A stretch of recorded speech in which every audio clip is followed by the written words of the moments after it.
Baka iniisip nila meron kang catering business. Wala. Wala. Wala nga kinakain. Business pa catering.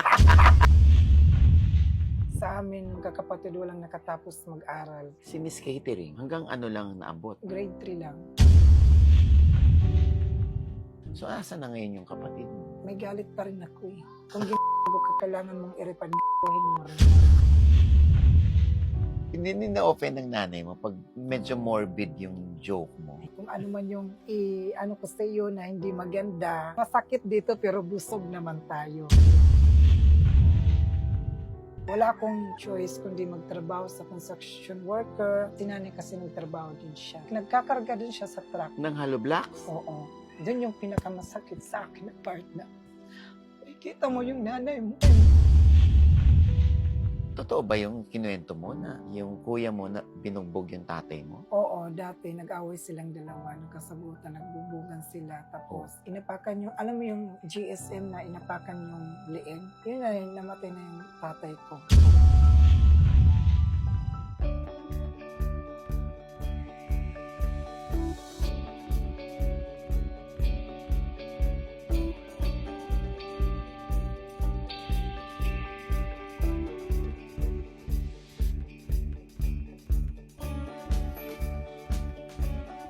Ayan, syempre nandito kami sa Tacloban at binabaybay namin ito. Patungo kami ng Barangay San Roque, Tolosa, Leyte, kung saan meron tayong appointment. Oo, at makakausap natin ang Ingleserang si Miss Catering. Kilala niyo si Miss Catering? Ay nako, makikilala niyo pa siya ng lubos pag nakahuntahan na nandun kung kumari niyo na nakakatawa at gustong-gusto siya ng marami. Imagine niyo kahit hindi artista to ha. Oh, sikat na sikat. Bakit nga ba Miss Catering ang pangalan sa kanya?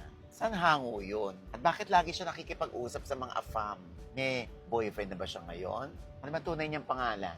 Ako, lahat ng yan, yung mga katanungan sa isip nyo, masasagot na yan. Kaya, 30 minutes pa. Makakarating na tayo doon sa kanyang barangay.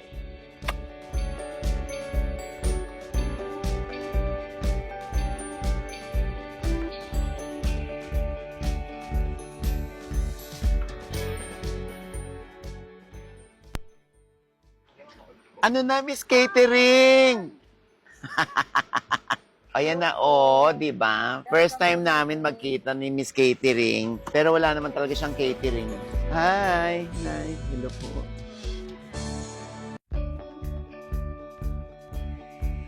Hello, welcome to my hometown. Yes. Hi! Hello po, magandang hapon po. Ano yung sawaray yung magandang hapon? Maupay na kulot. Maupay na kulot. Hello Dito po. tayo sa bahay. Hello po. Ayun si nanay. Nay! Kilala mo ko. Kilala mo siya, nay? Ha?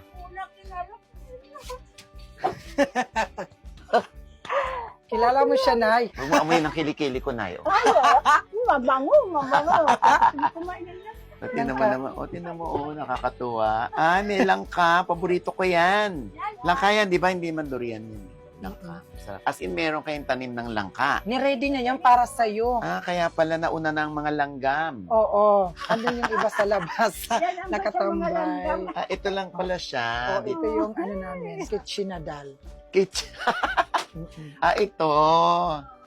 Hi. Siya, sino naman? Asawa ko siya. Wow. Babae. Ang sisira ng buhay ko.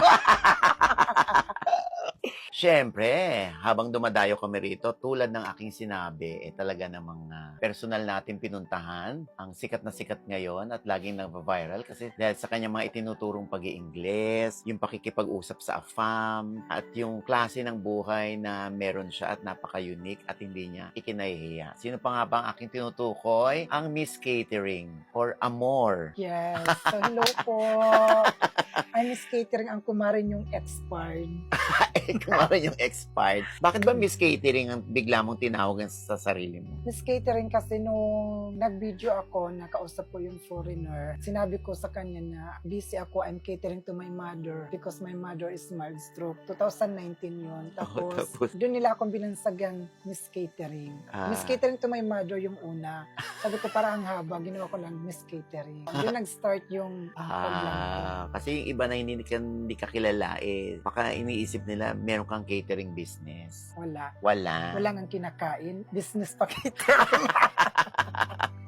Siyempre, lumusob kami sa inyong barangay, no? At napakapayak ng inyong pamumuhay, no? So, siyempre, pag nakita nila ito, siyempre, feeling nila kumikita na si Miss Catering. Ano nang naipundar ni Miss Catering habang siya'y nakikilala na? Sa totoo lang, ang tagal ko nang social media, 5 years na. Palagi akong nababan sa TikTok ko, social Oo media, nga, oo, kaya oo. hindi ako makapag-focus. Pero iniisip ko na lang, siguro may reason kung bakit nangyayari sa akin to, pero hindi ako hinaan ng loob. Gumagawa pa rin ako ng Paraan. bagong account, Mm-mm. gumagawa ako ng paraan kasi yung mga taong nagmamahal sa akin at sumusuporta, alam kong hanapin nila ako at babalik sila para Oo. suportahan ulit ako. Oo. Pero sa totoo lang, wala pa ako masasabing na ipundar, pero ang laki ng pinagbago ko dati ngayon kasi kahit wala pa naman, kontento naman ako, masaya ako kasi mayroong mga bagay na hindi ko in-expect na Darating. o darating.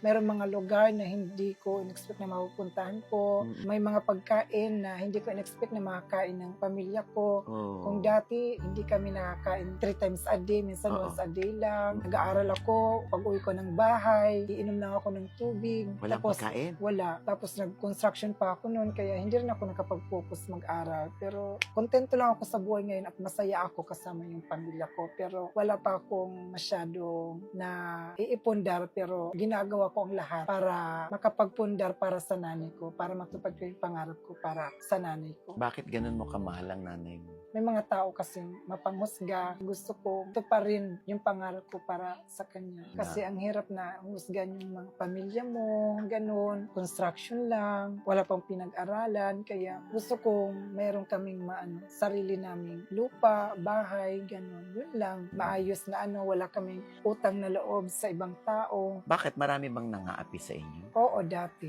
Mahirap ikwento kasi, alam mo, andito tayo sa social media. Mahirap kasi gusto ko may sarili na kaming lupa kasi yung husgan ka ng mga tao, tapos magpapakumbaba ka, magre-respeto ka sa mga taong hindi naman deserve. Ng Kaya, respeto mo. Oo. Kaya gusto ko talagang matupad yung pangarap ko para sa nanay ko.